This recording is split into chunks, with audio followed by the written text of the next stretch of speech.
Hello, everybody, and welcome to another episode of 10 Minutes to the Truth. And today I've got with us a very special man. In fact, one of the kindest people I've ever met in my life. And he's also an extremely clever marketer. And his name is Mr. John Allen. Hello, John. Hello, Peter. How are you on such a fine, beautiful, upstanding day? I am very well, thank you very much.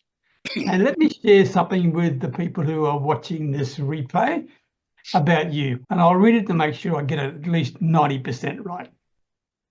John D. Allen, small business coach, right? He shows small business owners and service-based professionals, coaches, and people of that ilk how to book 10 plus qualified prospect appointments each week on their calendar and stop the chasing game once and for all. Is there anything else you'd like to add quickly on that, John? No, you did a good job. Thank you. That covers it. Okay. John is from London in Canada. And with your permission, John, here are a couple of questions, all right? Okay, the first one is this. What's the truth you wish you knew about business earlier than now? How to listen, because the good Lord gave us 2 ears and 1 mouth. And for years, I had 3 mouths and no ears because I just talked and talked and talked. I talked myself out of more business than I did into it. And that's a common problem with a lot of salespeople.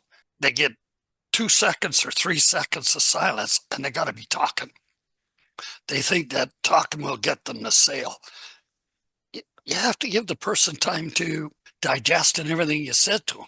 So if you keep talking, you talk yourself out of more business than you do into it. Good point.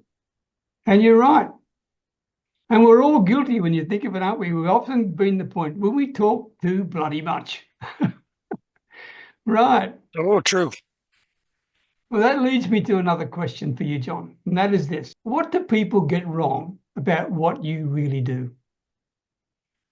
One of the biggest things that people get wrong is I call my program, fall in love with your prospect's problem, not your solution or program. What happens, so many people, all they do is they concentrate on their solution. They don't bother to find out what the prospect's real problem is. And your prospect only has one thing. They don't give a damn about your solution or program. What they want to know is, can you solve my problem? But so many salespeople, myself included for many years, all I would do is talk solution, solution, solution. Here's what happens.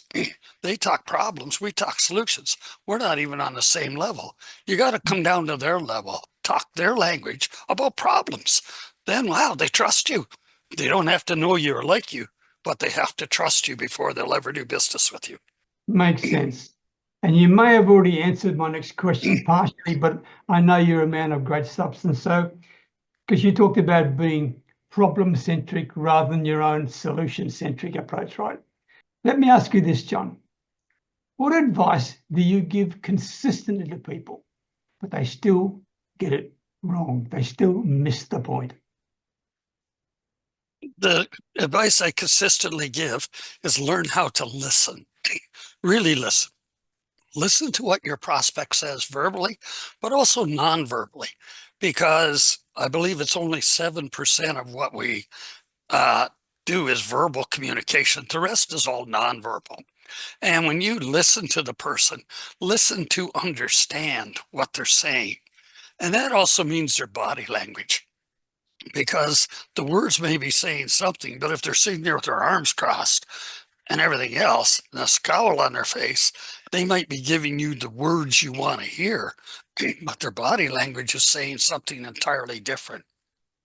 So watch a person's body language as well as their verbiage. And again, learn to listen. And when you learn to listen by asking better questions, you get better answers. And that helps you lead to the prospect's real problem. Because the first problem they give you will be a smokescreen.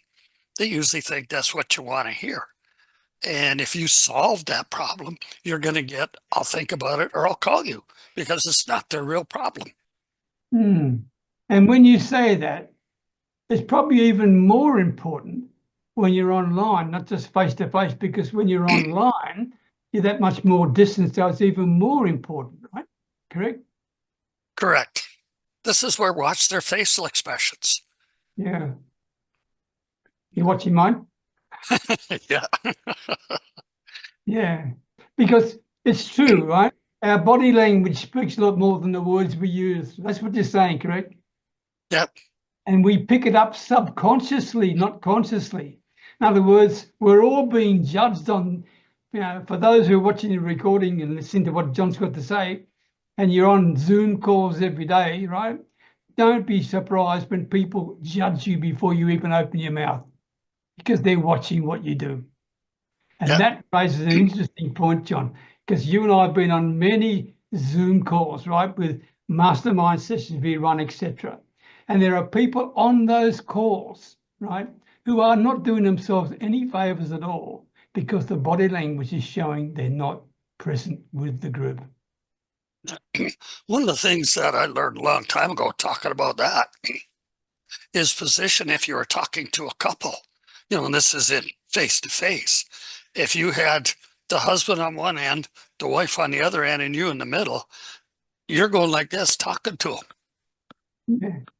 And you're telling them subconsciously no. Yeah. Yeah, good point. Good But point. people sit there, look, the husband and wife, when you're looking at one, the other one could be kicking them under the table or whatever, giving them the sign, and you're lost. Yeah, well done. Well done. Okay, let's move on because we're nearly out of time. What is one question you wish people would ask you? Okay, and then How give do you me do that? the answer. How do you do that? Tell me more. And, how can you help me? And basically, when they ask you that, that's, when you got to their real problem. That's when you know that they're looking for your help. You're not trying to sell them anything. All you're doing is you've given them the opportunity to make the best decision they could for themselves. And if they want to pursue it, they ask you. If they don't want to pursue it, they'll ask you, gee, did you watch the game last night? So, and the other great question is, where do we go from here?